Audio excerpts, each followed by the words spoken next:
I don't remember any of it. You don't remember? For you, the day bison graced your village was the most important day of your life. But for me, it was Tuesday.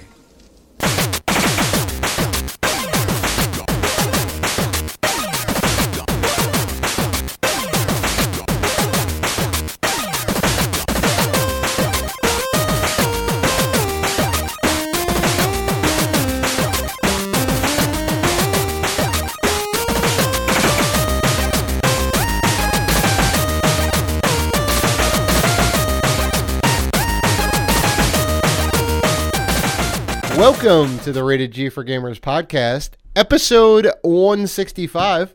Just a reminder before we start that you can find us on Facebook, Twitter, Instagram, and YouTube at Rated G for Gamers. Please rate and review us on iTunes and Spotify. We appreciate all the love. We are now part of the Gaming Podcast Alliance. Check out all of the fine podcasts featured on there if you're looking for more gaming goodness. And remember, guys, we still have our May giveaway going on. Check out our Instagram for entry details for 2 high-quality poster prints of Let's Go Pikachu and Let's Go Eevee and Left Alive from the illustrator from the Metal Gear series. I'm your host, Dave Rotino, and this is my co-host, Dan, the podcaster, formerly known as Classic Robinson. What's going on, man? So what's going on? It's been crazy. It's Mother's Day weekend. It was Mother's Day weekend. That's right. It was a horrible, rainy Mother's Day Sunday. I can't believe it because the rest of the week was so beautiful, right? Hey, speak for yourself. Listen, I love the rain. Okay, it was beautiful to me. Okay. Well, for those of us who don't like the rain, which is most of humanity. What do you do? Wicked Witch of the West? You gonna melt away in the rain? Rain. It was torrential downpour yesterday. What are you talking about? Can't get a big umbrella. I had an umbrella. I mean, that's not the point. It's still nasty outside. I'd rather have it be a nice, crisp 65, 70 degrees. You know, that'd be nice. Rather have it. I'd rather have a nice blizzard where I have to stay home. You amaze me, Dan Robinson. Sometimes you amaze me. And just play video games. Sometimes you amaze me. There we go. Oh, well, I mean, staying indoors and playing video games I can get behind for sure. So how was your Mother's Day weekend? My Mother's Day weekend was good, Dan. My parents came in to visit. They stayed over.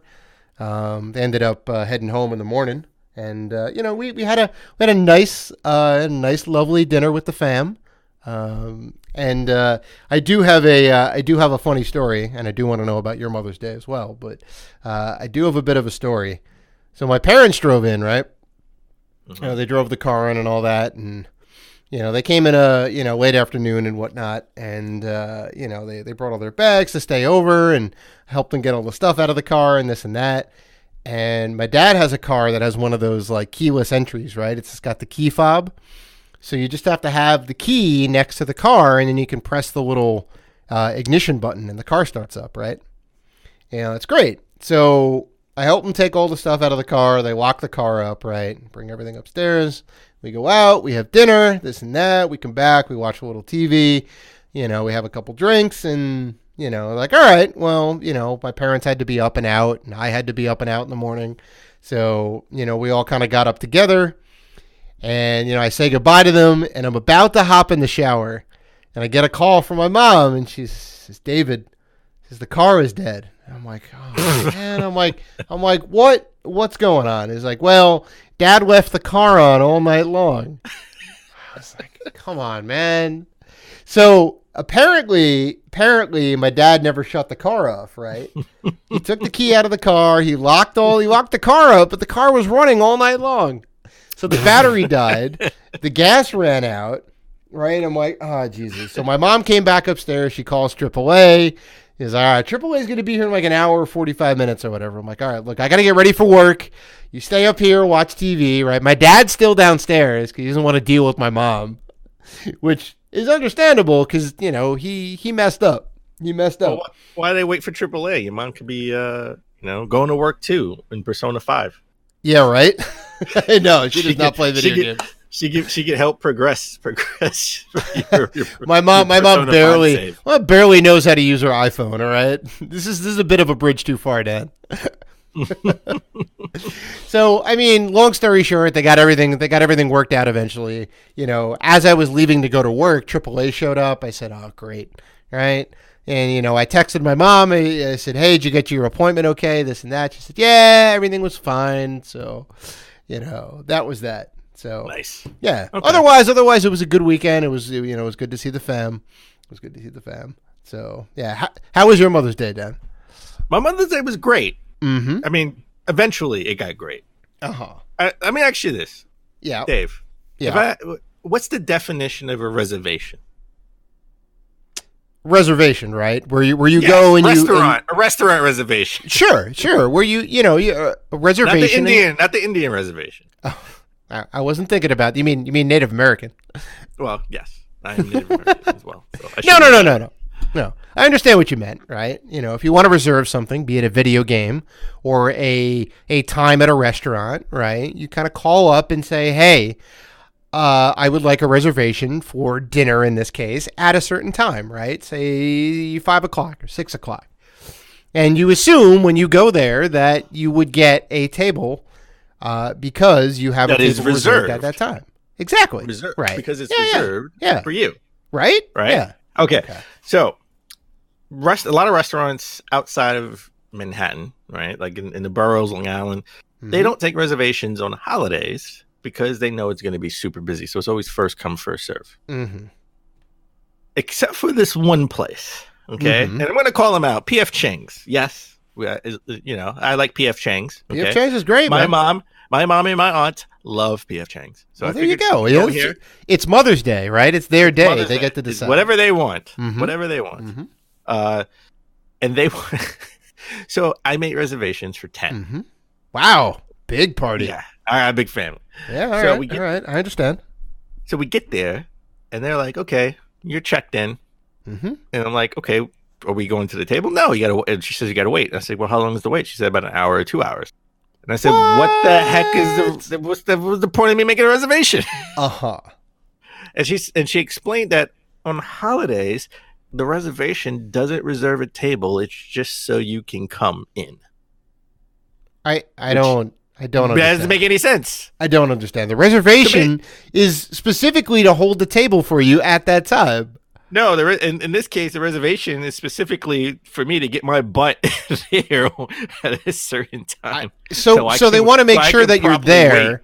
They want to make sure that you're there so that they can eventually get you a table. Yes. So all together we waited.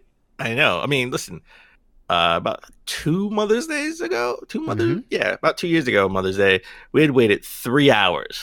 No reservation. We just walked in 3 hours for a table for oh my God. all of us. This is ridiculous. So that was sort of the yardstick, right? So right. we only waited an hour here. So compared to the 3 hour wait we had before, this was great. Oh my God! Right? And we all got nice. Note to everybody out there who's trying to make reservations at P.F. Chang's on a holiday. Don't go somewhere else.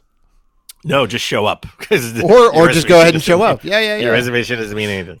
Right. Well, we all got nice. We all got nice and toasty at the bar. Okay. I'm glad it all worked out. It was good. And I got a chance to watch. I'm an avid basketball fan, so I got to watch the playoffs. Both game sevens. I'm not gonna get into that. But for the first time, I saw the Spider-Man Far From Home trailer. The spoiler trailer. Well, I mean, I saw it at the bar. Yeah, right. So it's interesting. I haven't seen it on TV yet, but I did see that it came out. I watched it on YouTube. Right. It's real interesting. I'm surprised they had it on TV because, like, Endgame was maybe like 2 weeks old now, maybe at most. Right.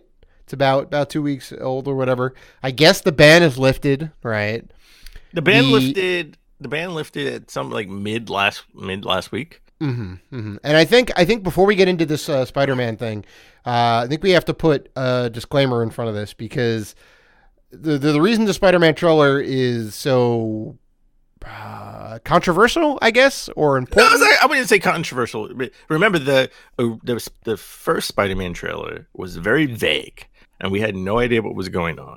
Right? We just know he was on a class trip. We didn't know. Yeah, and we ended up seeing Mysterio, I think, at one point, or whoever that other hero is. I forget his name, but we know. No, it was Mysterio. We saw Mysterio, Spider-Man, and it was weird that Mysterio sort of looked like. We don't know what he was doing, if he was a hero or a villain. But, if you haven't seen Endgame, I would say just skip ahead 5 minutes. Yeah. Because we're going to talk about the new Spider-Man trailer, and that pretty much spoils the end of Endgame. Right. Yeah. And I think I'm assuming in the clip that's on TV too, it kicks off with Tom Holland, right? Yes. Okay, it does. So it's the official trailer. I had to watch it again later on YouTube. Right.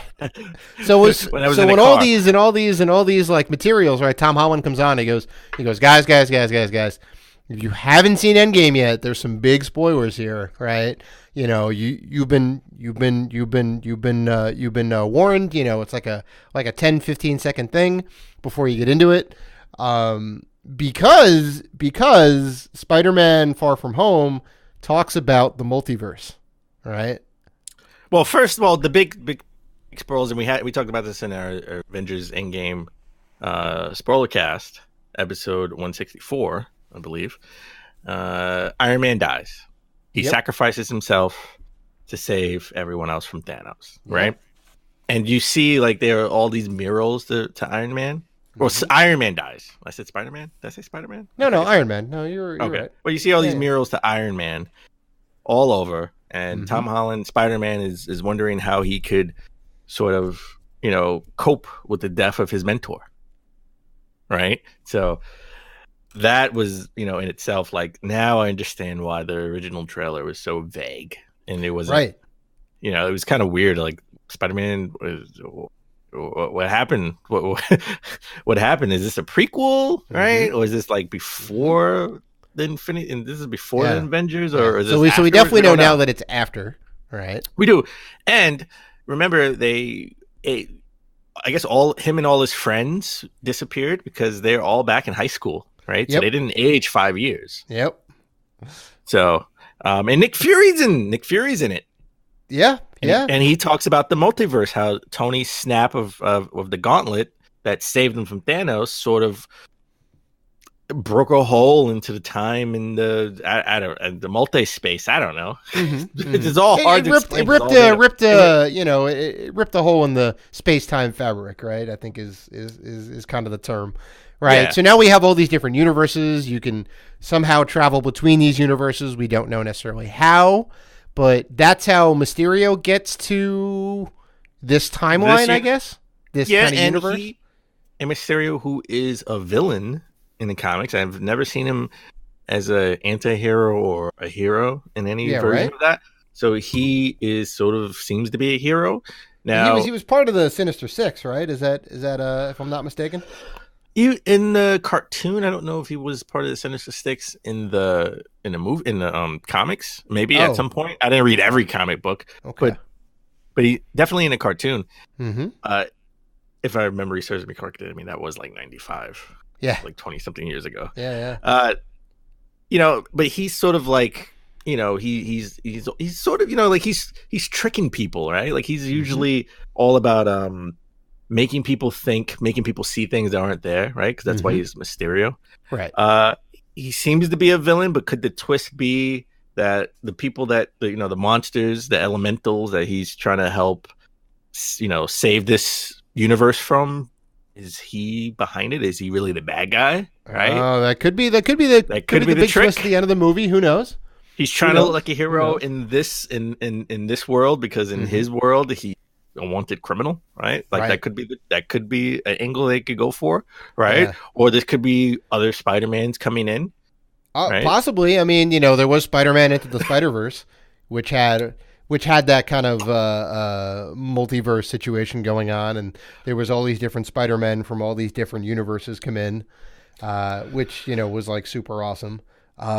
It does present a way to get the X-Men into this universe and have it make sense, right? Because like you figure like there's been at least 10, 12, however many long years of the Avengers, right, and all these superheroes flying around. Like where were the X-Men during all this time, right? They could be in a completely separate universe, right? In 2008, 2012, 2016, or whatever it is. And then they use the multiverse as a way to like cross them over. And then it's like, oh, shoot, you have all these great like movie opportunities. Like everything just kind of opens up, right? You could get Deadpool into that whole situation maybe. Like who knows? Yeah, no. This actually makes it makes perfect sense, and especially how Spider-Man, that multiverse, the animated movie, made so much money, and people loved it. People were saying this is the best Marvel, the best superhero movie ever, a cartoon really movie. Good. Yeah, right. Now I haven't seen it. I saw it. I saw it actually very recently. I saw it like 2 Sundays ago, and it was amazing. I still haven't seen Spider-Man: Homecoming, so I got to watch that before I go to the movies to see this. Dan, what are you doing? That is actually the only movie I have not seen out of the MCU. Out of all the MCU movies, that's the only. Well, you still haven't seen Into the Spider-Verse either. But it's not an MCU movie. That's but still, it's an amazing movie that you need to see. I haven't seen it, so I want to see it. Funny enough, they've made this trailer for Spider-Man Far From Home the official post-credit scene in Avengers Endgame. Right. So it's weird that they kind of held this off. So now when you go see the movie, right, there was no post-credit scene. They just ended it, right? There was a montage at the end with all the characters and then credits, and that's it. So now after all of that, boom, Spider-Man trailer. And it makes sense that they have it at the end because it spoils the whole multiverse thing, right? Well, why wait? Why wasn't this the post-credit cutscene from the beginning? Oh yeah, right? No. You're 100% right.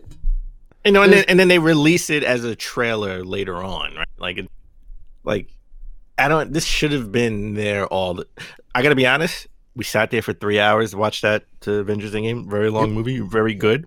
More than good. It was amazing. Yeah. Seeing this as a post-credit scene would have blew my mind. I would have been like, right? I'm ready for phase. More. I'm ready for phase, 4, 5, whatever phase we're on right now. Phase 4 is phase 4 is basically kicking off with Spider-Man. Yes, it's very quick. It's like, oh, here's a new phase. I'm ready for it. Mm-hmm. That wasn't the only. It looks good. That wasn't the only trailer that dropped last week. Mm-hmm. We had a trailer, and I want to talk about it briefly for It Chapter 2. Mm-hmm. Y'all like clowns? Because you got clowns. I may not play spooky games, but I have no problem watching spooky movies. Hey, there you go. All right.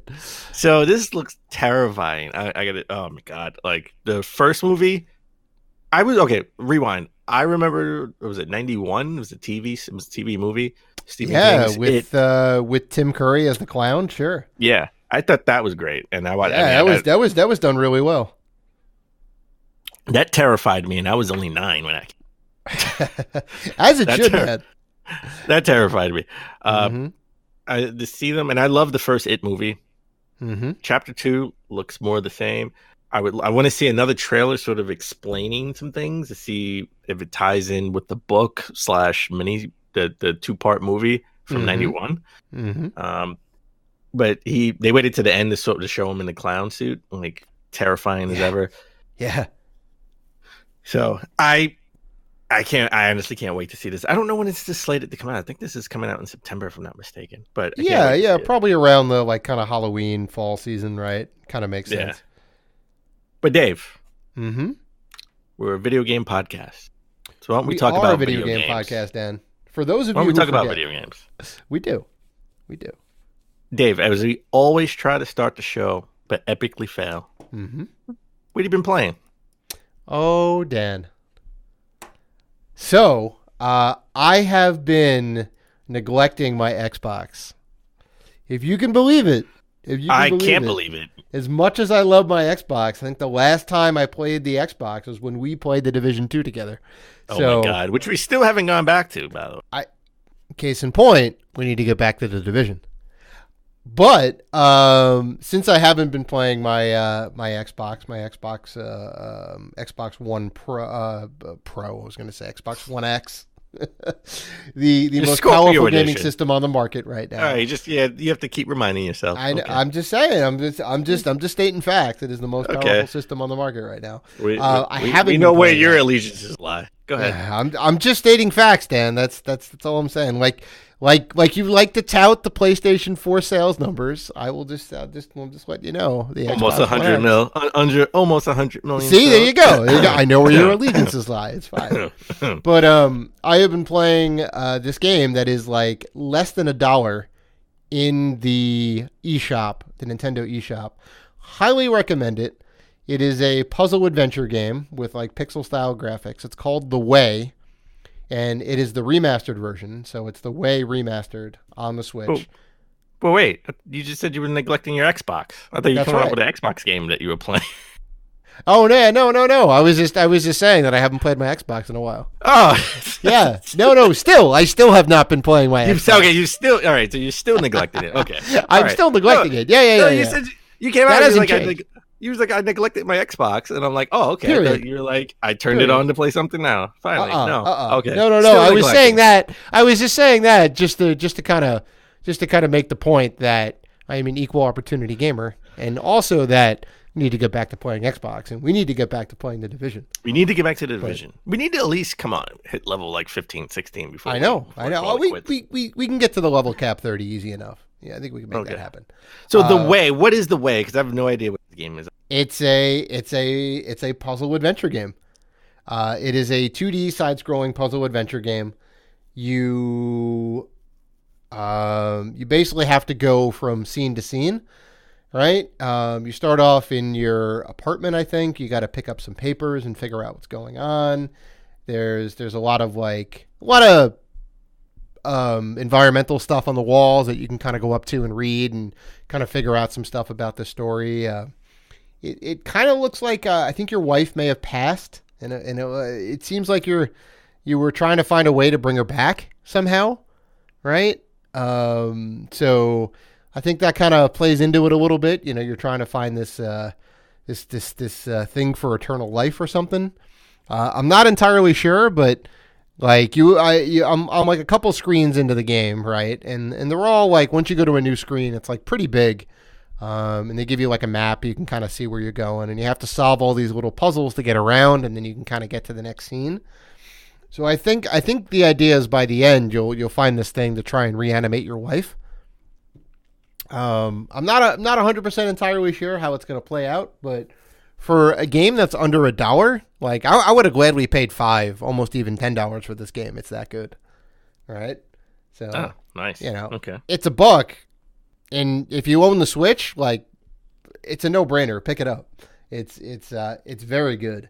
I have also been playing Dead Cells on the Switch, right? Because they had that new free content update. So they got a bunch of new stuff in the game, new items and power-ups, new stages, like, you know, a bunch of really cool stuff. So I've been getting back into that, and I've been playing some PSVR.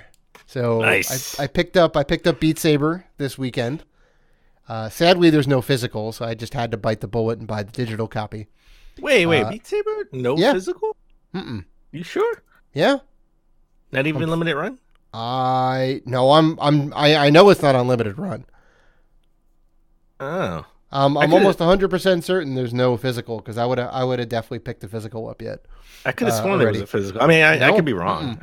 Well, it was a physical Beat Saber. Okay. Maybe they'll like do one eventually, but right now it's all digital. It's $30 online. Mm-hmm. And guess what? That's when I'll buy it. Yeah, right.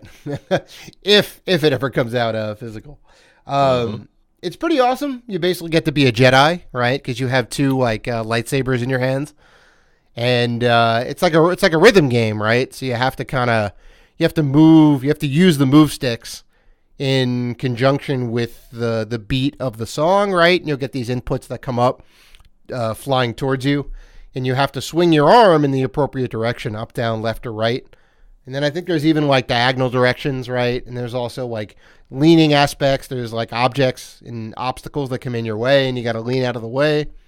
It's great. It's amazing. I love it. Super good game. So if you have a PSVR and you want more content, Beat Saber is incredible. I got back into Tetris Effect again. Was playing that for a little bit. Yeah, I know you love that. I gotta get back into that. I only played the demo. I own it now. I Dude, should really. You gotta play the whole thing. Gotta play the whole thing. It's so good. And I got into this game, Pixel Ripped 1989, and it is a trip, Dan. It is a trip.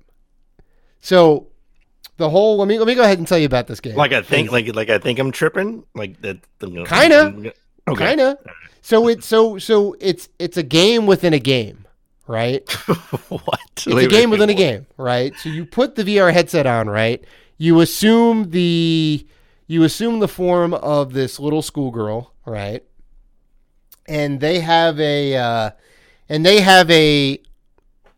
quote unquote Game Boy, right? It doesn't look like a Game Boy, but it is a Game Boy, right? And it has Game Boy visuals and all that. It's it's got that kind of puke green and 4 shades of gray type color, right? And like you watch like the intro cutscene and this and that, and it gets real bananas like right away. And then the first stage of the game is you're in school, right? So you're looking around and you're in the classroom and the teacher's trying to teach. And to beat the level, you have to play your Game Boy. So the Game Boy has a game that's going on that screen, right? So you have to play the game without the teacher noticing what's going on, right? So you have to look down and this and that. And then every now and again, the teacher will like look up and she'll like eventually like come after you and scold you for playing the game.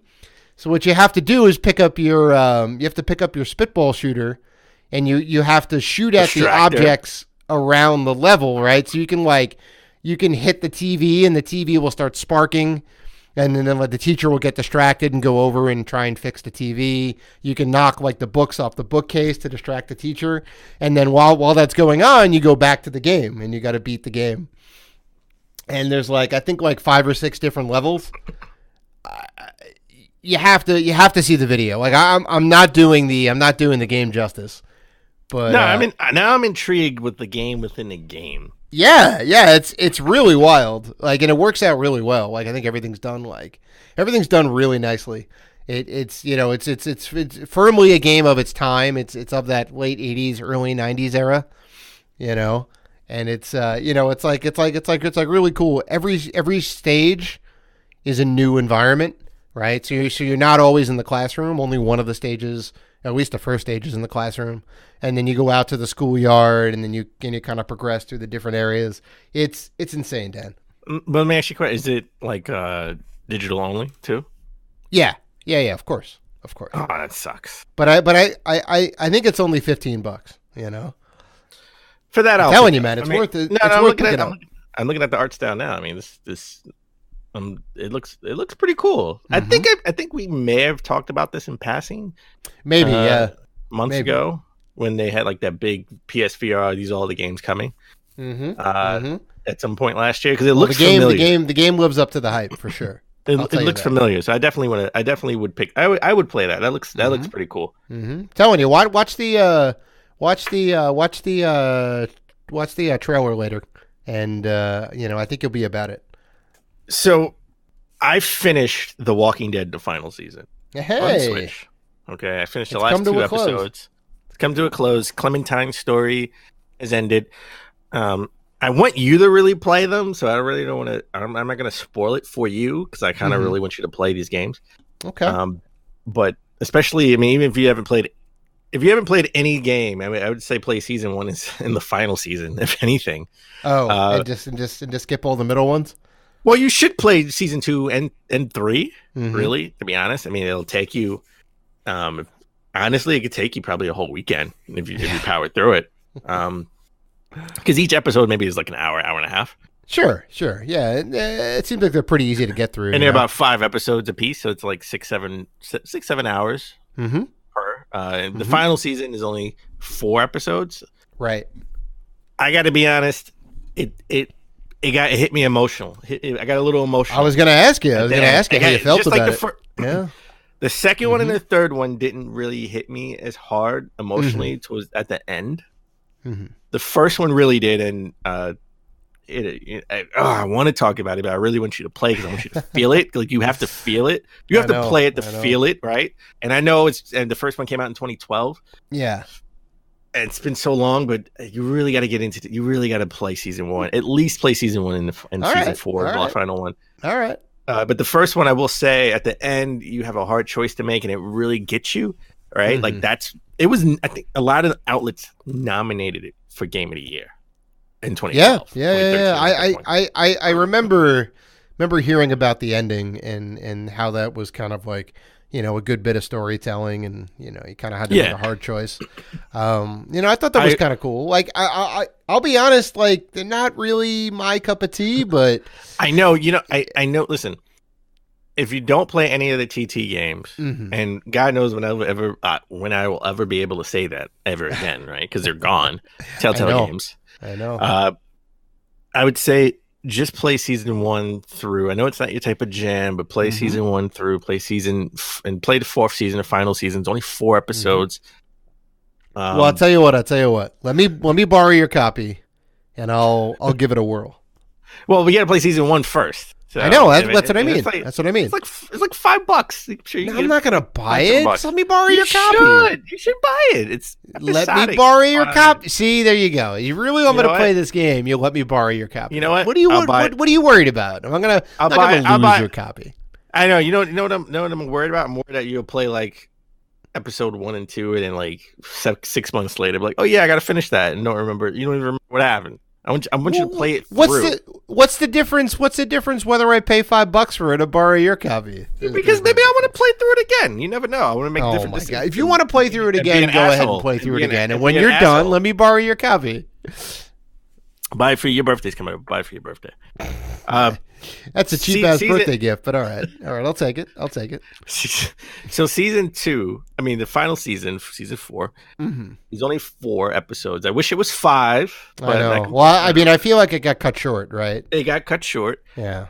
It really tugged on my heartstrings. I got to be honest. Yeah. Well, there you go. That's some good storytelling out there. And I want to redo the final episode because the way I did the final episode, the first playthrough, it really tugged on my heartstrings, and then at the end, it gave me a swerve I didn't see coming. After I was shedding tears, it gave me a swerve. Oh, right. Interesting. It really it screwed with me emotionally. I was like, "What? Wait, what? Oh my god! Oh my, wow!" I'm not even exaggerating. Oh, there you go. I want to play. Yeah. So I want to play through it again and do totally different choices to see if it's anything different. Really. My only complaints, I got to be honest. Now, let me just say complaints. I got to be honest. I am glad this is the last Telltale game. And I'll tell you why. That engine is atrocious. That engine's like 6, that 7, engine 8 is years so old. old. Dan. That engine is so old. Yeah, they've been using the same engine since they first started doing these games. Before they went under, when they were slated to do Stranger Things game, they were going to do it with a brand new engine. And I was so excited to see what the differences were, because moving around, traversing is just a chug. It's clunky. It's just so clunky, man. Yeah, it's not surprising. It's not surprising. It's going to end up showing its age. And then the zombies coming at you, right? Like you got to either, you got to hit them in the leg to get them down, and then stab them in the head, right? It's like I hit the button. Why did he eat me? I hit the button. I hit the stupid button to kick him in the leg. Like he was driving me. It's not as responsive as you'd like. Sure. I died. I can't tell you how many times I've died when I said I know I hit the stupid button. Like like this is ridiculous. And I got to power through it again. I even had to rage quit at one point on a Telltale game. I had to rage quit because I was like, this is stupid. Right. Why is he? At this point, I'm not concentrating. I'm just like hitting a button. I'm like, I'm hitting the button. He ate me. So I will be honest. The frustration of the stupid engine, I'm glad it's over. Mm-hmm. I do hope that these guys, the writers, they get back on their feet somewhere else, because the storytelling in this game is just amazing. Mm-hmm. I still love the world. I know they said this is the final season, but if Skybound, wants to make another type of Walking Dead kind of Telltale game, they can, right? There's always room to go somewhere else, tell another story, right? We left some things open-ended. But I thought it was a great end to Clementine's story, no matter which choice you make, I guess. Mm-hmm. I'll put it that way. Okay, so fair enough. So it really tugged on me. I got to be honest. Oh, hey, I finished it on Mother's Day, so my emotions were all over the place. Jeez, yeah. Well, look. I'm glad you had a good time with it. I'm glad you got through all of it. It was nice. It's nice to see that they tied up everything, in this nice kind of 4-part series, right? So, Dave, you get any good pickups this weekend? I got a pickup today, actually. Funny enough, and I didn't even know this was the thing, but I did find the Gears of War 2 limited edition for the Xbox 360. Right, comes with the steelbook case and an art book, and I think some like DLC stuff or whatever in there. So, I tell you a thing. Mm-hmm. I could have had the special edition, just the casing for, I think it was Gears of War 3. Yeah, I believe, because I got it at a garage sale. The guy was selling the special, just the case in the booklet, not the game. The game wasn't in it. Yeah, for Halo Reach and Gears of War 3, and he was selling it for $5. I only had $5 on me. Yeah. I didn't have 10, so I bought Halo Reach because I had the game. Yeah. So now I can put it in the box and all that. I to this day I'm like, oh my god, why didn't I just go to the ATM and get $20 out? Yeah, right. Right. It would have been worth it. Yeah, because it was everything but the game, and I had the game. So. Mm-hmm. I mean, thankfully, it's not that hard to come by, but when you see it there at a good price like that, you're like, $5. Come on. I kind of, you kind of feel like you got to pick it up. Well, speaking of special editions, I got my limited run Spelunky Collector's Edition for the Vita. Hey, nice. For the Vita. So, of course for the Vita. Of course for the Vita. You're going to be the last damn person on that sinking ship, right? Oh, yeah. You're the captain of the Titanic.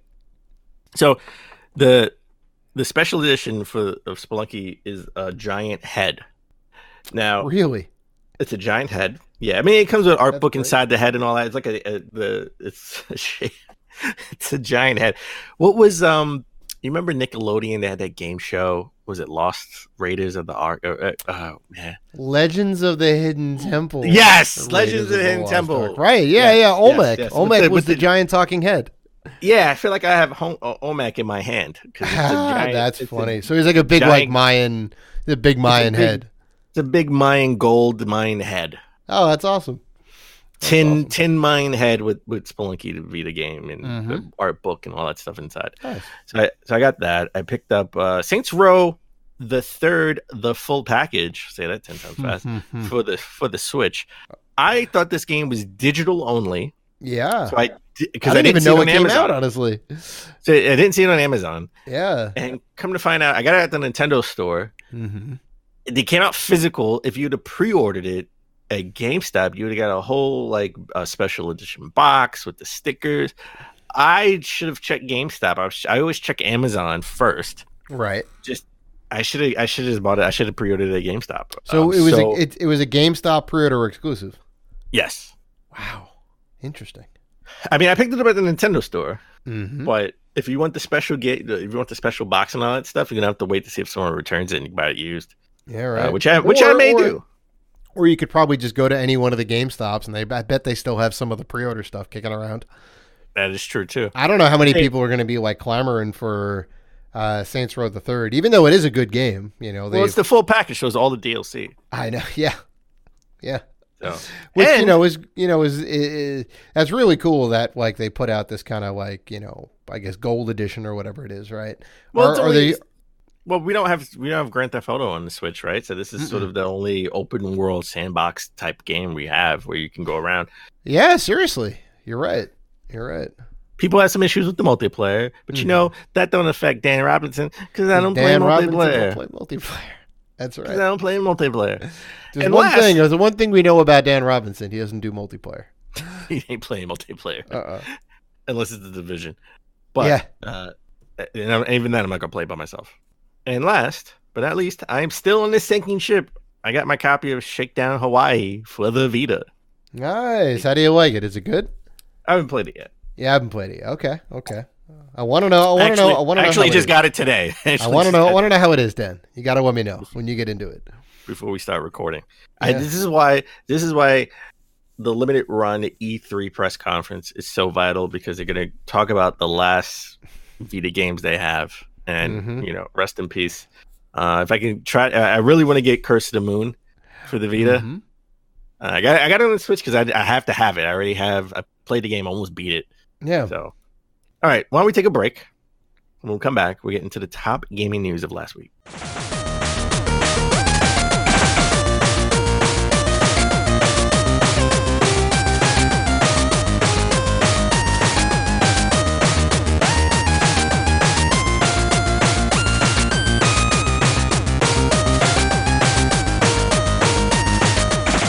And we're back. Let's get into the top gaming news of last week. We have to start with that Sony Direct. Yes, I'm calling it Sony Direct, not State of Play. Sony it just hasn't, State of Play, Sony PS4 State of Play. It just doesn't roll off the tongue yet. That's their moniker, though. It's the State of Play, right? It will always be Sony Direct in my eyes. My God, it's like the State of the Union or the State of the State. The State of the State. Yeah, the State of the State. It will always listen.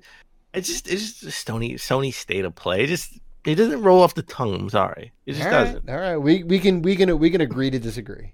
It will always be the Sony Direct. It just that rolls off the tongue better. All right. I mean, listen, they called it the PlayStation Classic. It's just like they did. Classic. They did. Right, the NES Classic, the SNES Classic, the PlayStation Classic. Yeah. Like, can it just be the Sony Direct? Come on, they take everything could. else. We had PlayStation All Stars.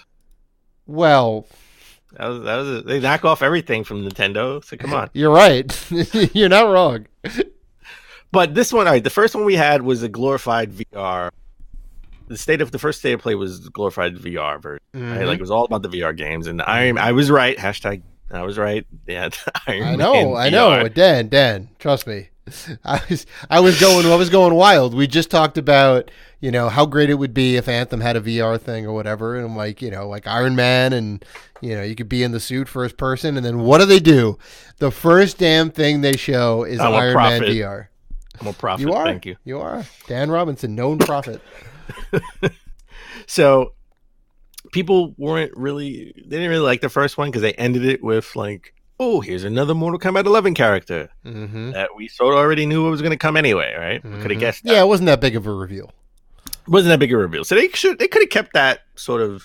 They could have mixed it in with this one. Honestly, to be honest, this one was received a little bit better. It was only 13 minutes, not that long, but boy, did they talk about a lot of games. And let's start off with Monster Hunter. Monster Hunter is Capcom's like biggest selling game of all time, right? Greatest selling game of all time. Yeah, it's a huge franchise. People love it.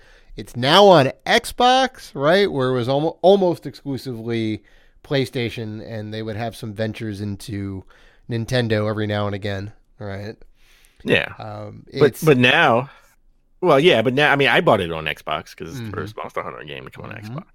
But now we have, of course, they're going to do DLC. And it's called the Monster Hunter World's Iceborne, right? Yep. It's coming out in September. It's all winter themed. It's up in the mountains, right? Well, it's coming out September 6th. Coming out September 6th is all winter theme. It reminds me of Horizon Zero Dawn: Wild. Horizon Zero Dawn: The Frozen Wild. Yeah. That whole last DLC that came out, right? Not to mention that you can play as Aloy in Monster Hunter Worlds. So if you have it on a PS4, yes. Right, exactly. So you can go, run through the mountains as Aloy and continue the journey. I hope they make it to where you can play Aloy in the DLC. Oh, right? yeah. Why wouldn't you be able to? Come on, I don't know. That'd just be a missed opportunity. That'd be a missed opportunity. So that was pretty good. They showed the River Bond, which is like a dungeon crawler that's coming out this summer. Mm-hmm. It's all 3/4 view, pixelated graphics. When you said it, it kind of made a lot of sense. You said that it reminded you of 3D Dot Heroes. Yeah, I thought it was a sequel. When I first saw this, I was like, "Is this a sequel to 3D Dot Heroes?" Right. Which is just like characters that we know, like from Guacamelee, Shovel Knight. Mm-hmm. Mm-hmm. It's got Raz from Psychonauts, man. You know I'm gonna buy this game. They had a hell of a ton of crossovers. There's at least like 5 or 6 crossover characters that you can play as in this game, right? It's basically a hack and slash dungeon crawler. I want to say it's a roguelike, but I'm not 100% sure. I don't know if it's procedurally generated levels. Regardless, though, the action looks quick. It looks super fun. 4-player couch co-op. Can't go wrong with that. It. Can't go wrong with that, right? Don't have to go online for any of this. I would try it out. I'm not gonna lie. I would try it out.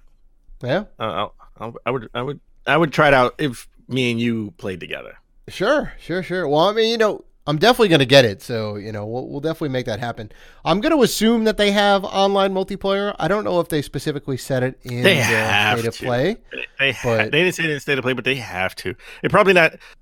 I don't know if this is going to be an exclusive to PlayStation. They probably won't have cross-play, but they gotta have online play. Right. Yeah. Cross-play may be a bridge too far for Sony. We know how warm they are to cross-play. Only certain games. I know. A game that when I first saw this, I was like, I'm about it, but then I found out what it was. I'm probably not going to play this, and that's the Predator Hunting Ground. It's an online shooter coming out in 2020, along the vein of, Friday the 13th. Yep. It's like that, or the lesser popular Evolve, where it's usually a one versus many, asymmetrical style thing. So if you're playing the Jason type character or whatnot, you'll be super powered. If you're playing as the Predator in this case, you'll be super powered. And you'll definitely have the advantage, but you'll be at a disadvantage because you'll have 3 or 4 people coming after you. So, you're super powered in the sense that obviously you climb trees and you have stealth and all that stuff. But yeah, the difference, with like Friday the 13th, where you mostly had to hide and set traps and run. I would assume in this one, it's an online shooter, so you have guns and you can shoot you can shoot. It's probably if you play as a Predator, you're probably a bullet sponge, right? It's going to take a lot to kill you. Oh, of course, yeah. And you'll obviously have the cloaking technology, so you'll be able to kind of sneak around that way. I'll tell you this though, the one thing I want to know about this game is, can I play as Jesse the Body Ventura? Oh, shut up!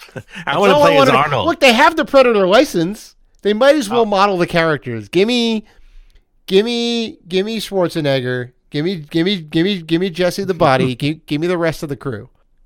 Then I'm 100% in. Like I'm kind of about this game, but if they have all the licenses and the likenesses from the first movie, forget about it. Well, it makes sense that this is they will have a Predator game in this ilk, right? Like to have it sort of be a type Friday the 13th type game. It makes sense. I can see this all the way. Yeah. As long as they balance everything correctly, like this could be a big hit. They could, and they always could somehow, some way, don't know how, throw in the Alien license in that too, right? Oh my God, it's like an extra DLC thing or whatnot. Sure, maybe if they can work out the rights, like that'd be awesome. Maybe it's the other way around, where there's a few predators trying to hunt the alien. Mm-hmm. Or maybe you guys are all aliens, and the Predator. I don't know. It's so many ways they can go.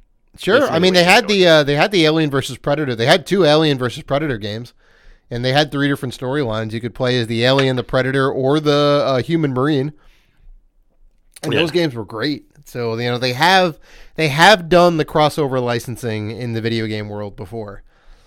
All right, but next, something that we've been waiting for a while. Like they mentioned it a few, like maybe last E3, I think they mentioned it. We've been waiting for an update on this, and that's Medieval, right? The remake.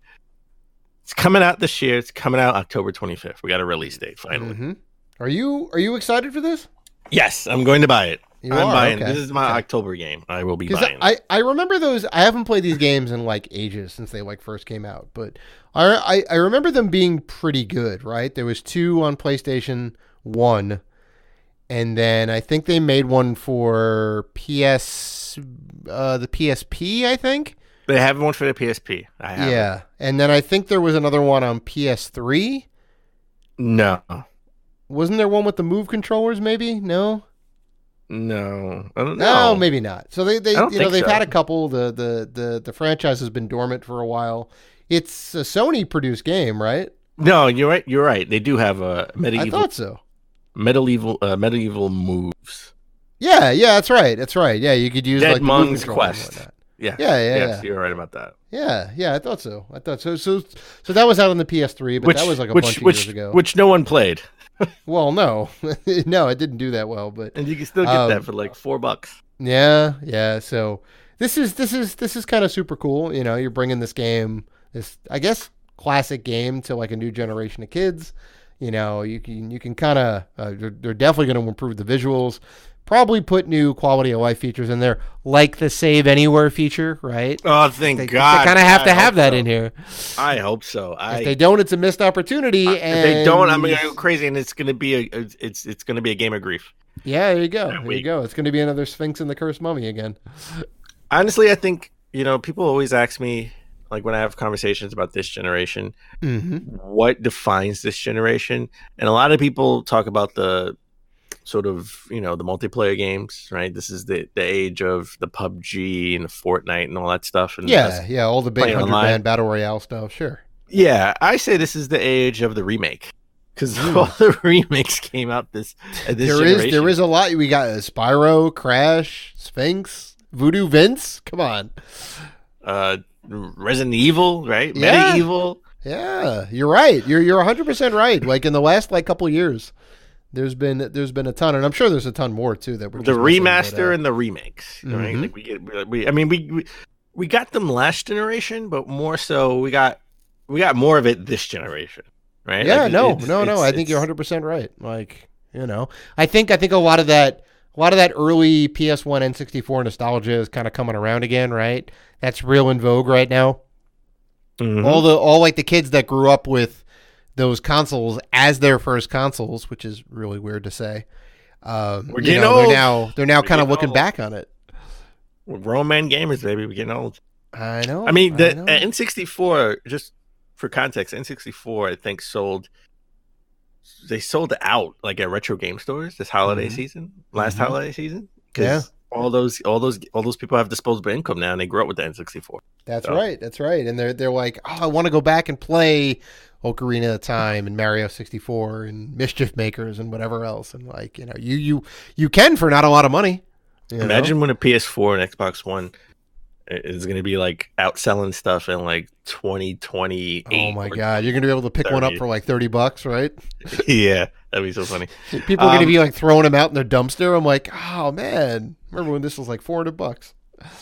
So then we saw another game. It's called Away. Mm-hmm. It's a survival series, right?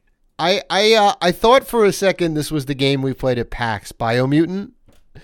I thought for like a minute, right? Because like you did play as a furry rodent. You do play as kind of a furry wildlife I know, but rodent. we didn't play as a sugar glider.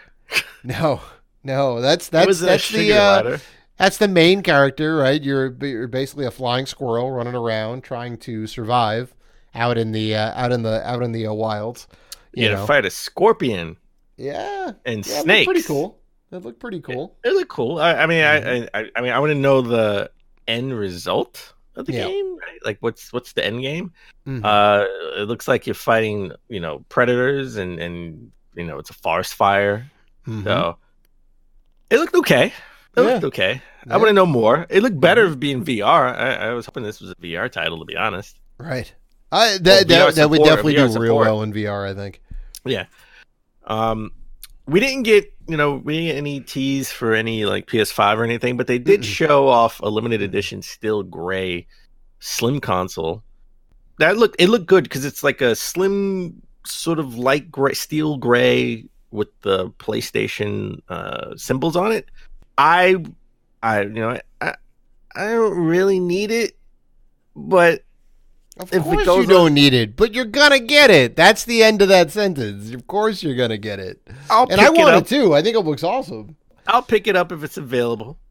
You'll pick it up if it's available. AKA Dan's gonna get it. All right. I can guarantee you Dan's gonna get it. But the thing that made this Sony Direct / State of Play. They mic dropped the end of this, man. They did mic drop this. They mic dropped the end of this. We got Final Fantasy VII. Yes, another remake for this. Well, maybe this generation gameplay. Well, it's definitely coming out this generation, I think. And it's they said, y'all like RPGs? They said, boom. You remember Final Fantasy VII? You remember that time we showed that a little bit of footage from the remake? Boom, here it is. And that was like the crux of it. That was a good 2-3 minutes of Final Fantasy footage. Well, we last saw this game in 2015, right? Yeah, it was a little darker, grittier. I like that. This is a little bit lighter, right? They lighten it up, and it's not so much darker tones. Don't know how much I like it compared to the darker, grittier version. I like that better personally. So, honestly, I didn't really. I mean, I didn't see the stuff side by side, but. From what they showed in the footage, it looked fine to me. Like I was 100% fine with it. There are side by side comparisons. I like the darker, grittier look better than this one, right? People, But listen, I'm not a Final Fantasy fan at all. No, I don't think I played more than 2 hours of Final Fantasy VII when it came out. Or so all the stuff they had in the trailer, then you should recognize because that's basically the beginning of the game. Beginning of the game, yeah. Right. You're in this bombing run mission. You're going in to kind of blow this reactor up. You're going in with the Avalanche team. It's where you meet Barret. And then it's basically you as Cloud and Barret go in and you destroy the reactor. You beat up the Scorpion boss, and then you make your way out. And that was kind of the intro to it. It looks fantastic. It looks amazing. I was super hyped for all this. We did get some voice acting in it. I do have to say, and there has been some talk on the internet. Some fans are upset, and I agree with kind of Barrett's tone. He kind of retains the same horrible, stereotypical tone that he had in the PlayStation version, right? And granted. Part of that was due to poor translation. The whole game was poorly translated, and it's kind of of that time. No one knew what they were doing back in the day, right? And now they have a chance to kind of fix that and redo. I would honestly say you could redo all the dialogue, and I'd be perfectly fine with it. Really kind of get some good writers in there, get a really good translation team in there, and get good voice actors, right? And the person who's playing Barret is perfectly fine, but he plays him. I mean, I think it's a very one-note kind of flat character, very kind of stereotypical black friend sidekick, and he's got an interesting backstory. There's definitely a lot of stuff that goes on in the game. There's some points that they could really flesh out pretty well. Hopefully they do. Hopefully they do that with Cloud and Eris and everybody else. I hope they really kind of take the time to do that because. Now's the opportunity, man. It's like 20 some odd years later, right? It's almost the 25th anniversary of this game, right? Isn't it? It came out in 97, right? Yeah, 97. 2017. I guess it's past the 25th anniversary. Is that right? I don't know. I can't really math right now. But you anyway. Can't math. Dave can't math. I wasn't very good at math, right? But I mean, it's been over 20 years since this game came out. Right. About 22 years. Right. Yeah, exactly. It's almost coming up on the 25th anniversary, right?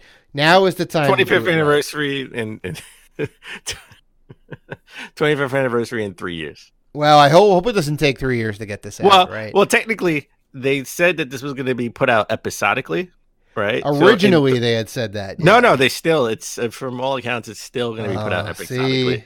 So maybe on the 25th anniversary we'll get the last episode. Oh my god! And I see why it'll be cross generations. It'll start this generation on the PS4 and into the PS5. I know why they said they were going to do that. They wanted to get the content out quicker. Because it is a very big game.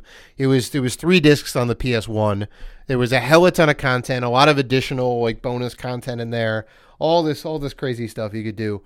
I know why they said that, but then that was like back in 2015, right? I thought by now we would have had an episode or 2 out of it, right? Would have had some chunk of the game.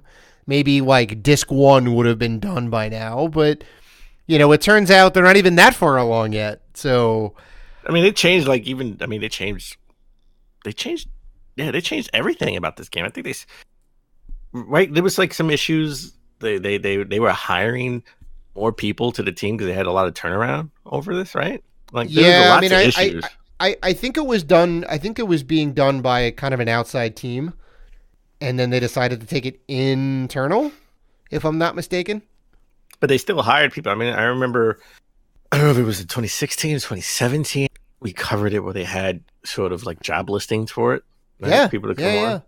So, it's not surprising. It's basically an all hands on deck type situation. It was the first Final Fantasy game I ever played. It's the only Final Fantasy game I really know. I've only played 7 and 15. Yeah. Right. Well, those are really good entries. 7 is regarded by a lot of people as the best. I mean, they're wrong, but it's okay. I will say it's the best because it's the only one you've really played. There we go. I played. So let me ask you this. I know you're gonna buy the game, right? That's without question. Well, let's rewind. Are we gonna have a physical? Or is this of course, we're gonna have a physical. Digital? Or is this we're gonna have a physical digital? And let's go ahead for this argument. Say there's going to be a physical. So we know you're gonna buy the game, right? Are you gonna play the game? I will. It looks more like an action RPG now. Mm-hmm. I will play it. Yeah. Okay. I want to get back to Kingdom Hearts. And that's a Kingdom Hearts is all about the action. The only thing that took me out of the element of Kingdom Hearts, stupid ship when you're like flying different worlds. Ship. Yeah. That was like a game in itself. That was definitely the worst part of that game. If they didn't have that, or if it was a little bit more simple, it was simpler. I think. Well, here's the thing: after you fly to a particular planet and go through that, you don't have to do that ever again. You only have to do that the first time. No, not in Kingdom Hearts. I gotta go. No, I'm not in Kingdom Hearts 3. No, you gotta keep. Well, I was talking about the first one. I don't know how the new one is, but I know. Like in the first one, once you get to a new location, you can automatically fast travel there. Okay. Yeah, I wonder if that's in 3 too. I think they're well, no, I think I can fast travel through, but yeah, there you go. Get there, but you still gotta get there though. Well, that's what I'm saying. The first time, and then you can fast travel. So. I don't want to do the first. I don't even want to go through it the first time. Well, I don't know what to tell you. It's the weakest. Right. It's the weakest part of that series for sure. And we're gonna get more details in June. We're gonna get at the Square E3 press conference because they took over the Sony spot. Yeah, right? Sony's not gonna be there. Sony's not gonna be there. Well, we don't know if we're gonna get another Sony Direct / State of Play around E3 time. It would be crazy if we didn't, right? Like, I think we should get something like a direct type thing. Yeah, come on. I don't know, man. I think we're gonna get a Sony Direct around that time, or maybe even after E3. Well, I mean, right after E3. Maybe, yeah, maybe. They obviously don't have anything out. They obviously don't have anything big enough to warrant them to have a whole presentation, right? So there's no huge big, AAA reveal or anything like that. Well, you know what? When we get into our predictions, either next week or the week after, our E3 predictions, I will predict some things that we will see will come true. I mean, maybe, but like again, like we know they're gearing up for the PS5, right? They're gearing up for PS5, but we still got some unfinished business with PS4. So, oh boy, we'll talk about my predictions when we get to the predictions. Our predictions, yes. But let's talk about it. Let's talk about Nintendo. Somebody who will be at E3. They officially announced that they will have a Nintendo Direct June 11th. That's 9 a.m. Pacific time, noon our time, Eastern Standard Time. That is Tuesday. That's the Tuesday. Yeah, it's always been historically on a Tuesday, right? They always go end the last convention. out of the big. They always go always- last they out of always the end big it. three. Yeah. Well, they don't end it, but they're always the last conference out of the big three, right? Because it's always Microsoft, Well, yeah. Well, I mean, like Sony, and then Nintendo the next day. So, well, what comes after Nintendo? Is it the Nintendo and the SquareSoft? I think, or used to be on the same day. I think. well, the press conference E3 is until that Thursday, I believe. So you can Oh still well, play I mean, games. you were The show right. floor. The No, show but that's floor. what I mean though. Like of all like the Press big conference. presentations. Yeah. Yeah. Nintendo always ends it. Yeah. But we got they said they're going to focus only on software that's launching in 2019. Yeah, I mean, that's what they say. They say there's going to be no new console announcement launches. There's no XL. There's no light switch, which is interesting. But I want to know, they said they're just going to talk about games that come out in 2019. Yeah. Super Mario Maker 2, that's slated for 2019. Fire Emblem slated. I hear more about Marvel Ultimate Alliance, Animal Crossing, Luigi's Mansion 3, which we haven't heard anything of since they announced it was in the works. And the Legend of Zelda: Link's Awakening sort of remake.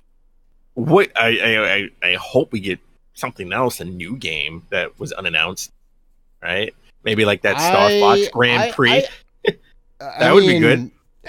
Maybe. I highly doubt it. I think we're going to get more information about all of these games here. All right. So you don't think we're going to get any? You don't think we get any surprise announcements? I mean, like we're not going to get a new Metroid game. We're not going to get an announcement about a new mainline Mario game. I don't think the Zelda thing is ready yet. I think that's all going to be like next year, if anything. Okay. I mean, we just got the remake of the Donkey Kong Country. Like, maybe we could get a new announcement about a 3D Donkey Kong game. It's a possibility, I'm a strong contender for a new Kid Icarus game, but I don't think that's going to happen. You're in a minority. We're going to get a lot of info for this. We're probably going to get info about the next Smash DLC pack, right? Mm-hmm. That would kind of make sense. They may have a new character reveal. Because I assume, because they're doing like 4 or 5 packs. Yeah. I assume we're gonna be due for another pack in the next couple of months, so they want to get people hyped up for that. I don't know. Maybe they'll have something new. I couldn't really say like what they would drop on us. I don't know about you, but so you don't think we're getting? You don't think we'll hear anything about a new Metroid? No. Anything? Even Metroid trilogy? Prime trilogy? I mean, maybe the Prime trilogy. There's a possibility of the Prime trilogy. Because I mean, we basically know that's been in the works, right? It's been in the works, but I think they're really going to hold off on it, and for another year or two until we get closer to the new Metroid Prime 4. Well, see, that's the right? thing. That's the thing. Done. Like you're saying like let's bundle it all up together, right? My thing was like, hey, get it out now. And then people will be like hype in the next like year or so when Metroid Prime 4 gets a release date. And then, they can just kind of keep that going. But all right. Maybe. Well, speaking of Metroid, It's funny enough, we found out that Nintendo had a bunch of like different cartoons that they wanted to launch in the 80s that never sort of light a day. I think it was the 80s, late 80s, early 90s. Yeah. And one of those cartoons was a Metroid cartoon with a male Samus. Yeah, I had to go and post this up. So it came by way of Nintendo Enthusiast, right? And somebody had posted up on Twitter about I guess it was like the Super Mario Brothers like Power Hour, right? Because we know they did the Legend of Zelda cartoons and the Mario Brothers cartoons. The Zelda cartoon only lasted a year, did not do well. The Mario Brothers cartoon, which was weird because I loved the Zelda cartoon. I mean, yeah, so did I, but it was horrible. It was cheesy. I wouldn't call it horrible. It was pretty bad. It was pretty bad. It was cheesy. They ripped sound effects directly from the NES game. I was like, come on. Yeah. Like they were the exact sound effects. They want to make it. They want to make it authentic. Oh my god! Now you gotta you have to kind of zhuzh them up a little bit for the cartoon, you know. But yeah, apparently they wanted to pair Mario up with a Metroid cartoon, a California Games cartoon, a Double Dragon cartoon, and a Castlevania cartoon. Now, and that one looked the worst at all of them because there were no sign. It was modern day. No, it doesn't like they had any Belmonts. It was more of a modern day. The Castlevania one, like looking at comedy. This promo, yeah, there was two kids with a flashlight. Granted they have Dracula and Frankenstein's monster. Well, you know what it is? Like Medusa, you know what it is? But it's like the Monster Cinematic Universe, except for they just slapped the Castlevania name on it. Right? Yeah, but all it is just the monsters from the show with like two bumbling kids. The Metroid one I thought was the worst because, like you said, like they wanted to have a male Metroid or a male Samus. They wanted to have a dude in the suit.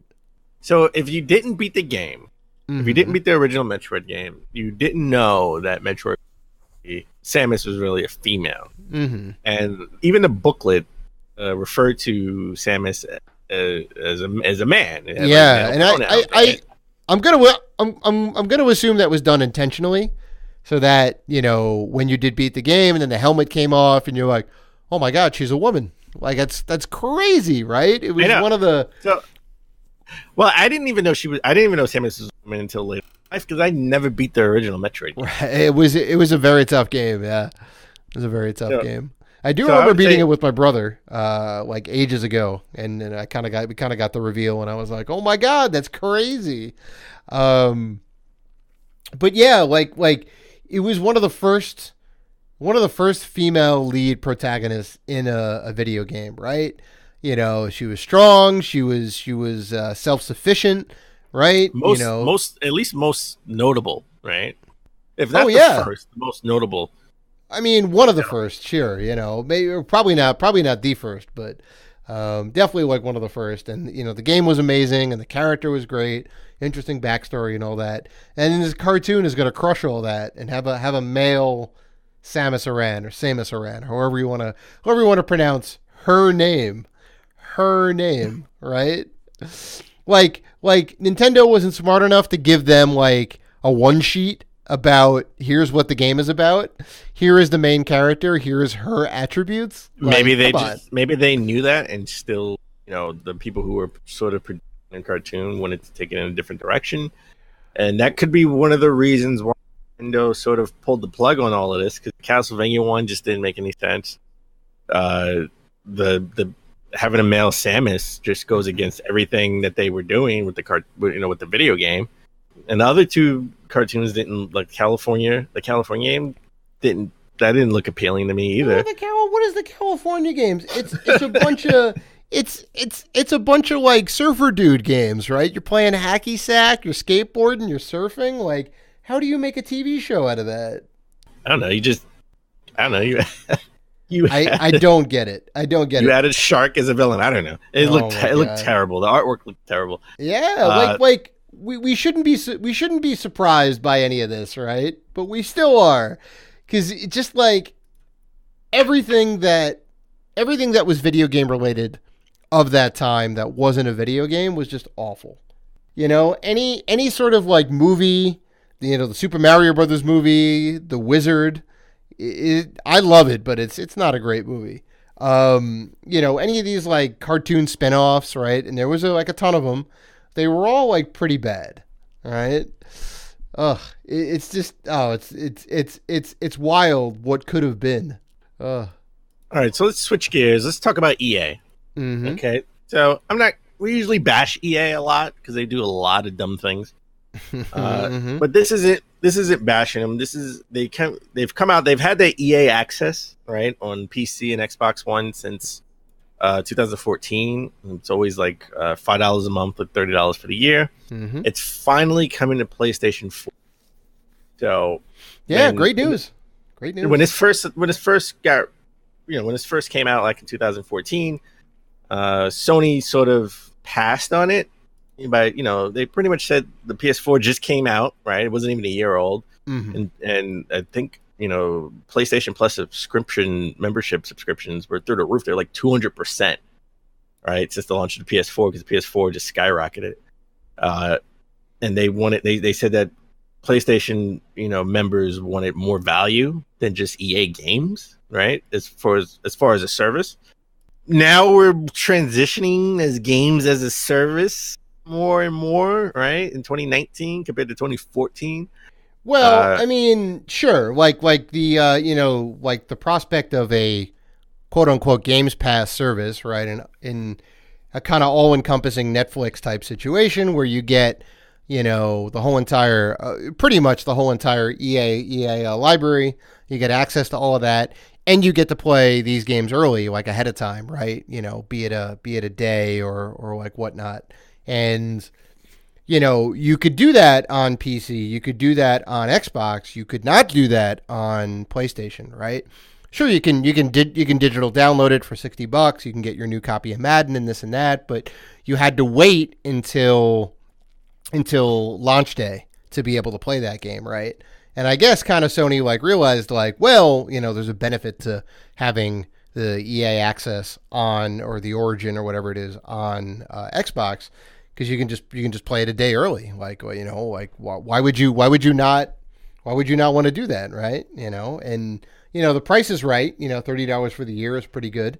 $5 a month isn't that bad either if you want to do like a month-to-month type situation. So, good on Sony for kicking the door down, right? Well, $30 a year. I mean, just like the Nintendo Online for $20 a year. It's just a better value. I was actually gonna get this so I can play games early, because in the EA Access you play the games like a day early before they come out digitally. Yep. Yeah. I was gonna get it, but people had problems canceling the service. Right, the $5 subscription model. People had problems when they were trying to cancel. They wouldn't. It wouldn't actually cancel. So I was out. I tapped out too. I was like, no. Yeah. So, but now, that's like, I probably will pay. I'll probably buy $30 for the year, but I'll wait till January. Right, because you want to get everything tied up together. All my subscriptions get tied up together. It's the Dan Robinson pro tip, right? Align all your services so that they expire in the same month, and hopefully on the same day, and you can just re-up everything, and you don't have to worry about it for a whole entire year. You don't have to worry about it. Yeah. So Microsoft, like I said, Microsoft had EA access on them since the beginning. Mm-hmm. And you know what? Microsoft has done a lot of, since the launch of the Xbox One, they've did a lot of pro-consumer things, right? They changed the beta machine to slim machine. They have the most powerful beta machine. They have the most powerful console. Yeah, it is. It is, Dan. It is, Dan. You were 100% right. It is the most powerful console on the market today. Yada, yada. Yeah, exactly. If the PlayStation was the most powerful console, you would not let me forget that note. So I'm just saying, I'm just stating a fact that the Xbox One X is the most powerful gaming console out there on the market with like six teraflops of power, compared to the PlayStation 4 Pro, which is like maybe 4.2 at 4.3. Yeah, you could throw your teraflops, just like bits. Who cares about the bits? Nobody cares about the bits. It's about the games. You would care if the PlayStation was on top, all right? So I don't want to hear it. Now it's about the games. It's not about the teraflops in the system. It's about the games you can play. Okay. Yeah, buddy? right. Yeah. Okay. It's also not about the sales numbers. It's about the games you can play, which is why Microsoft dominated during the 360 era. It's just the sales numbers. The sales numbers just mean there's more people to play the great games. Nobody cares about the teraflops. Anyway. Yeah, well, the PS3 had horrible games. Didn't have anything good. And they had, they have sort of cross play with everybody, Nintendo, and they've done a lot of things sort of to make playing their games accessible. They had they had that controller, right? They had that sort of new controller that they put out a couple of months ago. Yeah, the big the big giant pad with like the disc on there, and you could hook up any number of peripherals to it to act as all the different buttons, right? So you get the base unit for like $100, I think, and then you can hook up like all these different things to it, based on whatever your disability is. You can buy all the appropriate attachments so you can play these games, right? They kind of broke down the barriers where there are a lot of people out there who who don't have, two fully functioning hands, right? They may be amputees, or, they may have, some sort of conditions and whatnot where they can't necessarily like hold the controller and be able to like play the game. You have this like new way to play, which kind of like opens the door. We talk about accessibility and whatnot, like Microsoft leading the way, right? They're leading the way, being innovative, and they have a patent out. And we saw that controller through a patent, right? And that was sort of a patent that came to fruition. That's reality. This is a new patent that's going to be very interesting to see if this actually comes to market, where in the back you have the paddles in the back, just like you have on an Elite controller. You have... Well, you got an extra set on the back. You have an extra set on the back. So you get 6 different paddles on the back. And you get sort of like a touchpad where in the back where it reads Braille. Mm-hmm.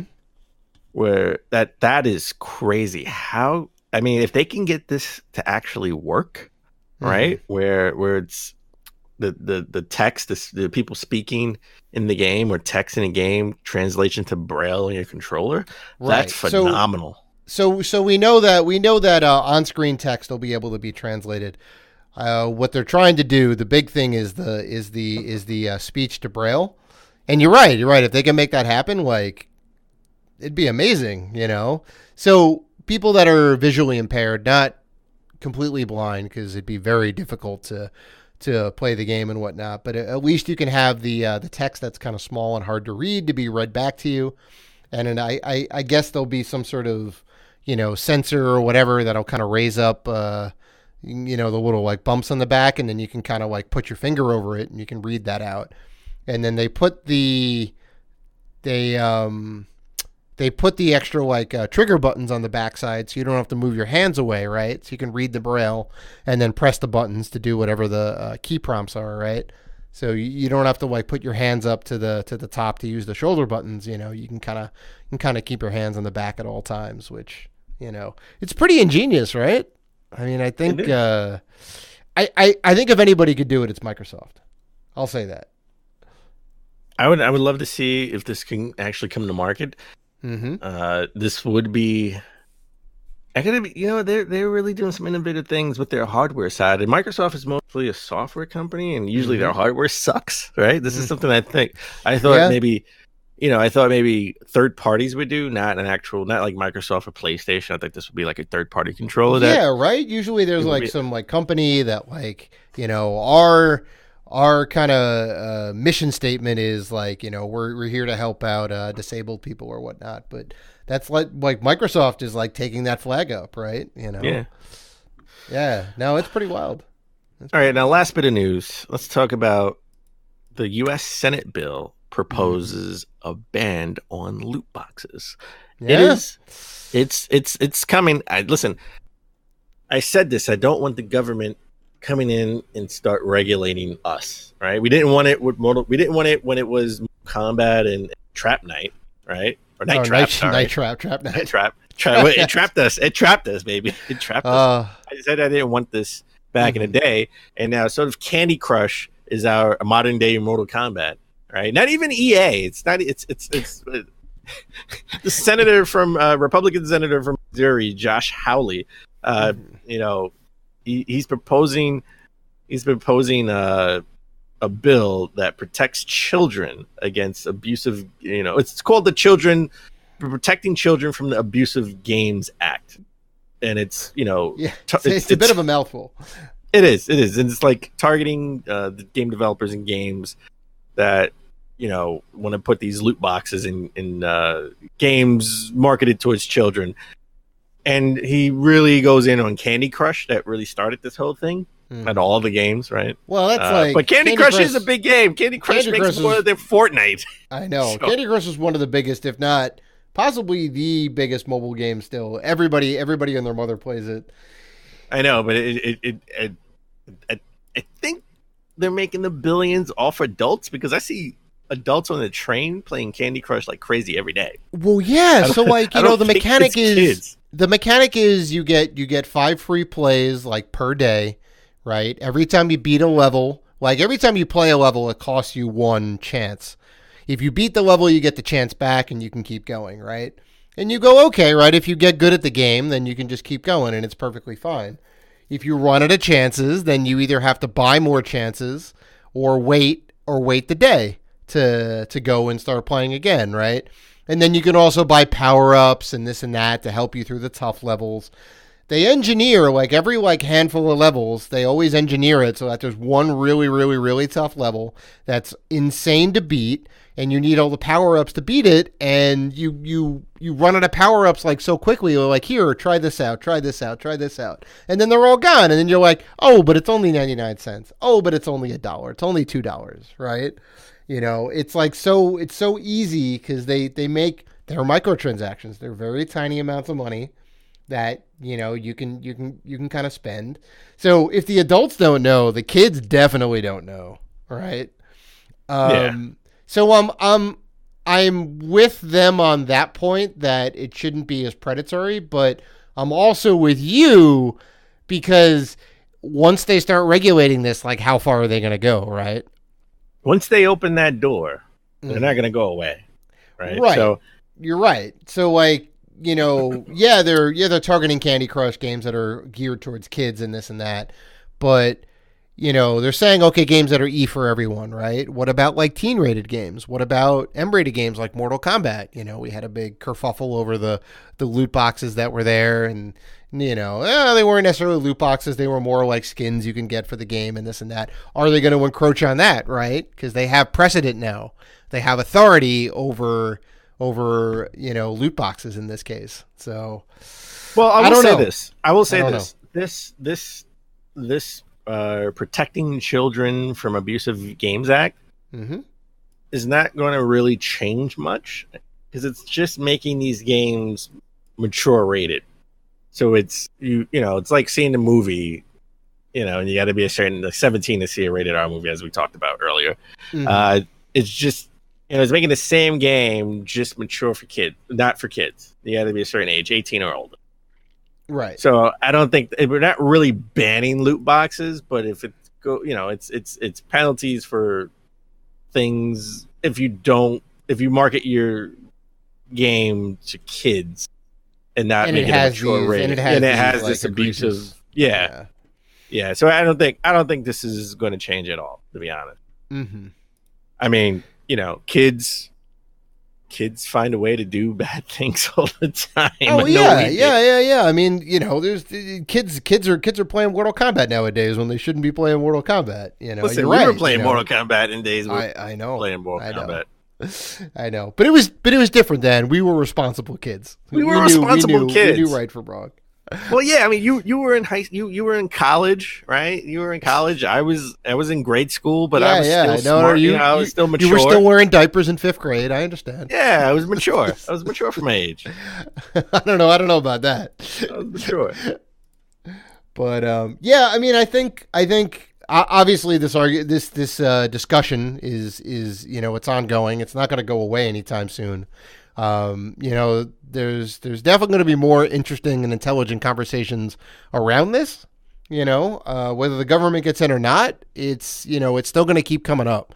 You know, every new game that comes out, there's the possibility of loot boxes, you know, like I know there was a little bit of uproar over Borderlands 3, right?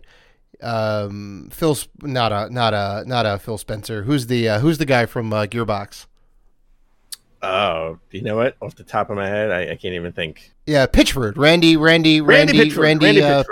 Pitchford said specifically that there wouldn't be loot boxes, and then we find out that there's going to be skins and whatever you can buy, right? Which, I mean, he kind of said no microtransactions, but there's microtransactions, you know? You just have to be honest about it, right? Like, obviously you can't buy weapons, you can't buy armor upgrades or whatever, this and that, but you can buy skins in the game, right? You should be honest about what's going to be in your game, and like everyone, I think, would be fine with that, right? You know, the Mortal Kombat thing, you can buy skins. I think that's okay. You know, in Borderlands 3, you can buy skins. Like, that's okay because it won't necessarily affect the game. I mean, we'll definitely be continuing to follow the story. You know, any new news that kind of breaks out of that, we will definitely be following up on that and you know, providing you our take on things. So, Yeah, yeah, and I think that about does it, Dan. That's episode 165 in the books, right? We want to thank you guys for sticking with us and being the good fans and doing all the good stuff that you do. If you want to interact with us, and we know you do, you can find us on Facebook, Twitter, Instagram, Instagram and YouTube at Rated G for Gamers. Please remember, we still have our May contest going on. Head to Instagram, enter that contest to win some high-quality poster prints. We will be announcing the winner on next episode, right, Dan? Yeah. On the 21st. So, please listen, like, rate, review, and subscribe. And as always, keep gaming.